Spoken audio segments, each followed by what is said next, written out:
Hey there, my BTD bad boys. Today we're going to go over a lot of the towers and the new changes in Bloons Tower Defense 5. So this is going to be a new, interesting, crazy idea for a lot of things that we're normally used to.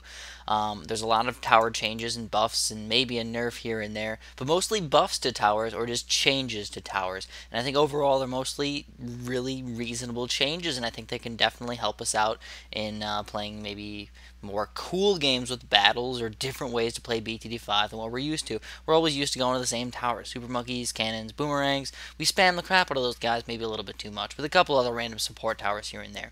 But now that they've buffed a lot of these other towers, we can actually use them a lot more effectively. So I'm going to go over a few of the towers really quick and what some of their buffs are. By the way, keep in mind that I'm not all knowledgeable and I don't know every single change that exists, but I'll go over what I know. So first off, boomerang throwers actually got a nerf. So nerf means they got worse.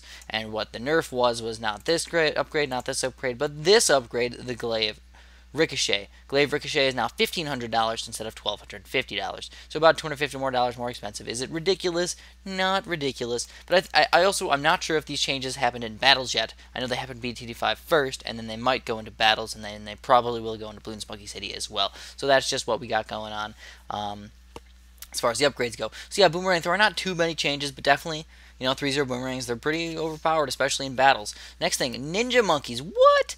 Everybody, I don't know if you guys remember when BTD5 came out, Ninja Monkeys were ranked as people's favorite tower comparative to Boomerang throwers. And I was definitely a Boomerang fan all the way. I love my Boomerangs. But a lot of people, they were huge Ninja fans, and they said Ninjas are by far the best tower. And there's actually wars on the forums about which one was the best tower and stuff, and it just wasn't fun. But anyways, Ninjas got a huge buff. Not only are they $150 cheaper, I believe they shoot faster as well. Don't quote me on that, but based on just looking at it, it looks like they shoot maybe, I don't know. Like I said, don't quote me on that, but at least they're $150 cheaper. And then the other upgrades, they really don't seem to be any different. Pretty much the same if you ask me. I did not notice any extreme differences so far. But a huge game changer right there. Ninjas are $150 cheaper. Bomb towers, yeah, there's a change to bomb towers as well. Nothing over here, nothing on the Moab side, but on the, guess what, yeah, you guys know it, the Balloon Impact, because we all know Balloon Impacts are pretty darn fantastic. They're now $4,000. So I believe that was an $800 change. They used to be $3,200. And that's a pretty big change, $800. I mean, late game, it's going to affect you a little bit. I don't believe the Ice Tower is affected too much, but they are now cheaper. So they used to cost, I think, $360, $400, somewhere around there. Now they're only $300. So a little bit cheaper. Not too crazy or special because none of these upgrades, $100 really doesn't matter that much. But in the early game, I guess it helped out a little bit. Glue Gunners. Yeah, Glue Gunners got a little bit of a buff too, technically. They got $30 cheaper. Don't really know what the point of that was, but yeah, Glue Gunners got $30 cheaper. Okay, sweet. So everybody knows how bad 0-0 glue gunners are. They're just plain awful. You need a 2-1 glue gunner or something like that.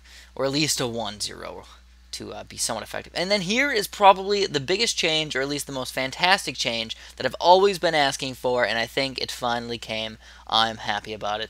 The Monkey Buccaneer. He finally got what he deserves, and that is a giant buff. So let's show you guys the Monkey Buccaneer and what's different with the Monkey Buccaneer. So I can't show you old footage of Monkey Buccaneer because I really don't have anything just showing one plain Monkey Buccaneer, but what I can show you is the new changes. So first off, just looking at the boat, we'll send out a quick rainbow right now. He doesn't shoot that fast, right?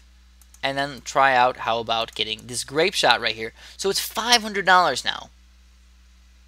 So $500, that's a $200 more expensive upgrade. It used to be $300. So now that we can get Grape Shot, how good is he going to be? Well, notice the rainbows. There was he did almost nothing to those rainbows. Now watch with Grape Shot. Oh man, mega lag. Whoa, what's up? What's going on here? Mega lag. I don't know what was up with that, but look at that. We actually popped the rainbow down to, no, not nothing, but pretty darn close to nothing.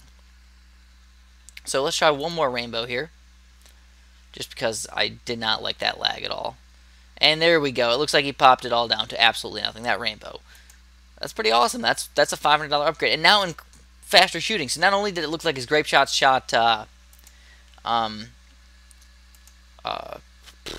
did he like shoot the Grape Shots faster, he shot faster in general. So that's obviously good. And then faster shooting indeed will help us out even more. Watch how awesome this rainbow just gets completely rocked. So that rainbow, yep, just completely rocked. Can't really stop that. Very good upgrade for boats. I'm definitely going to think about using boats in my strategies more often now. So that's the big thing that I really, really enjoy about this is the boats. Also, I believe there's a new change to the destroyer, where the destroyer also suits just a little bit faster with his Grape Shot. So that's obviously going to be a lot more popping power. It's going to help us out a bunch. And then I think the coolest thing might be a glitch. I'm not really sure if it's a glitch or not. But if you get this upgrade to an aircraft carrier and you send out some balloons, it still has Grape Shot. So I'm not really sure why that happens or if it was a glitch or whatnot. But it does still have Grape Shot. Last thing that they are changing is the Super Monkey. So Super Monkeys are normally $4,000, and now 00 Super Monkeys are only $3,500. So that's a big change for us, $500 cheaper. Also, usually had to save up a lot of time to get a Super Monkey, and to be honest, they were reasonably good for their price. I never complained just because I knew that laser vision sucked, but plasma vision was awesome. So if you can get plasma vision, it was totally worth it. And now that they're $500 cheaper, guess what? We can get plasma vision just that much faster. So that's pretty much all the changes that I know of right now. I think the Spike Factory might have also gotten some sort of nerf. I mean, some sort of buff where he's actually cheaper. I don't know. I think it used to be 815 or something, and now it's 750. Not sure if that got a change, but you guys can let me know in the comments if you know if that was a change or not. And that's all I have for you guys today. Hopefully this new interesting stuff will help us out, or at least make the... Oh no, there is one more that I forgot about. Oh my goodness, one of the most intense ones of them all. The Tack Shooter. Yes, the Tack Shooter. So what's up with this guy? Well, let's put him in a really nice bottle. Let's get these two upgrades. And then 1, 2, 3, and this thing. $3,500. So it used to be $2,500, right, for the Ring of Fire, which, whoa, it got more expensive, wasn't it? Already not even that good to begin with. Yeah, it really wasn't that good to begin with. But how about now? What's up with this? So let's check it. Let's send out a bunch of rainbows. A bunch of them.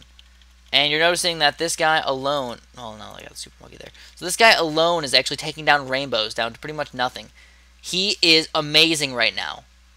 Realistically, look at this guy. He's taking rainbows down to absolutely nothing. That means he can seriously take down infinite rainbows.